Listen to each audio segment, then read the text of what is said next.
విద్యుత్ ఛార్జీల పెంపుపై ధర్నా చేస్తున్న వైసీపీపై టీడీపీ జిల్లా అధ్యక్షులు జగన్మోహన్ రాజు అన్నమయ్య జిల్లా రాజంపేటలో ఏర్పాటు చేసిన మీడియా సమావేశంలో మండిపడ్డారు.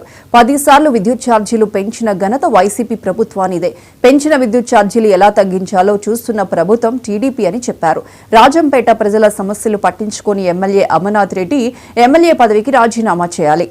పోలవరంను నిర్లక్ష్యం చేసి పరోక్ష విద్యుత్ లోటుకు జగన్మోహన్ రెడ్డి ప్రత్యక్ష కారణమయ్యాడని జగన్మోహన్ రాజు విమర్శించారు. ప్రజలను తప్పుదోవ పట్టించేందుకు వైసీపీ ప్రయత్నిస్తోందని ఆయన మండిపడ్డారు. 1వ తేదీ జూలై 1, 2019 స్థిరమైన ఛార్జీల రూపంలో 5% పెంచినారు. ఏప్రిల్ 1, 2020 దేశీయ వర్గాలకు సంబంధించినటువంటి గ్రామీణ ప్రజలకు సంబంధించినటువంటిదంతా 15% పెంచినారు. సెప్టెంబర్ 1, 2020లో 3% ఇంధనం ఛార్జీ కింద పెంచినారు. ఏప్రిల్ 1, 2021 ఎనర్జీ ఛార్జీల కింద 10% పెంచినారు. జూలై 1, 2021 వాణిజ్య ధరల కింద 7% పెంచినారు. ఏప్రిల్ 1, 2022లో నివాస వినియోగదారుల మీద 12% పెంచినారు. జూలై 1, 2022లో అధిక గృహ వినియోగదారుల కోసం 5% పెంచినారు. ఏప్రిల్ 1, 2023లో కేటగిరీలు అన్నిటికీ కూడా 9% పెంచినారు. ఆగస్టు 1, 2023లో పారిశ్రామిక సుంకాల కింద 8% పెంచినారు. ఏప్రిల్ 1, 2024లో 10% పెంపు నివాస వాణిజ్య వర్గాల వారికి పెంచింది.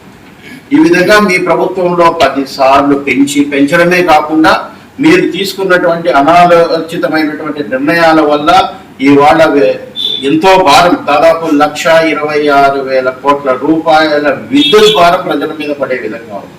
మీరు తీసుకున్నటువంటి అనుచిత నిర్ణయాలు మీకు చేతగానికపోవడం ద్వారా ఎవరైనా కానీ విద్యుత్తుకు సంబంధించినటువంటి బిల్లులను బ్రేవరేజ్ సంస్థకి ఎవరైనా మళ్లిస్తారో చెప్పండి.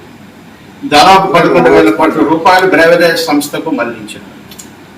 తర్వాత నీకు ఆక్రోషంతో ఏ కారణం చేతనో ఎక్కడ కూడా విండ్ ఎనర్జీని, సోలార్ ఎనర్జీని నువ్వు ఎక్కడ కూడా ఎంకరేజ్ చేయాల. పీపీఏలన్నింటినీ కూడా నువ్వు రద్దు చేసినావు.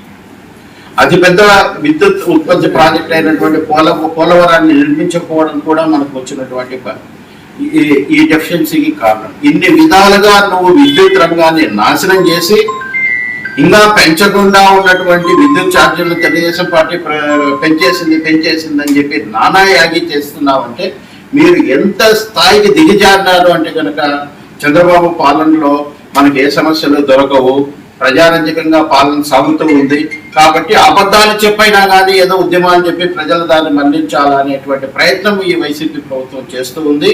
ఈ ప్రయత్నాలన్నింటినీ కూడా తెలివైనటువంటి రాష్ట్ర ప్రజలు గమనిస్తూనే ఉన్నారు. వాటిని తిప్పికొడతారు.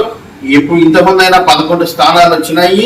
ఆ ఒక్క స్థానం చివరికి మీకు ఒక్క స్థానం కూడా మిగిలేటటువంటి పరిస్థితి రాకుండా చేయాలని చెప్పి మేము తెలుగుదేశం పార్టీ తరఫున గత ప్రభుత్వంలో కనుక గమనిస్తే 2014-19లో అంతకుముందు కాంగ్రెస్ ప్రభుత్వం తప్పు చేసిన చంద్రబాబు నాయుడు గారి యొక్క పరిపాలనలో